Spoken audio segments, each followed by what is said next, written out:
Israel boosts Red Sea presence to counter Iran. Israel's navy has stepped up its activities in the Red Sea exponentially, in the face of growing Iranian threats to Israeli shipping, the country's just-retired Navy commander said in an interview. Vice Admiral Eli Sharvat stopped short of confirming a series of attacks and mishaps on Iranian ships that have been attributed to Israel. But he described Iranian activities on the high seas as a top Israeli concern and said the Navy is able to strike wherever necessary to protect the country's economic and security interests.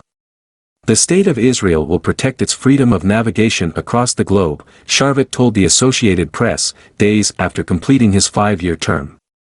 That's not related to distance from the country. Sharvat was a busy man during his tenure, overseeing a small but well-equipped force responsible for safeguarding Israel's Mediterranean coast as well as the Red Sea, a vital gateway for imports from Asia.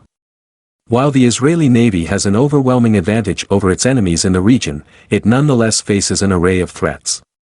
They include the Lebanese group Hezbollah, which possesses an arsenal of guided surface-to-sea missiles, and Gaza's Hamas rulers, which have developed a small squad of naval commandos, as well as the challenges posed by Iran's military activity across the region. One of the Navy's most important responsibilities is protecting Israel's natural gas platforms in the Mediterranean Sea, which now provide some 75% of the country's electricity. Israel says Iran continues to try to smuggle sophisticated weapons to Hezbollah. Sharvat confirmed that Israel has intercepted many arms shipments to Hezbollah. We are very vigilant concerning seaborne arms shipments, and every time that a shipment is one of arms, and not something else, we act, he said.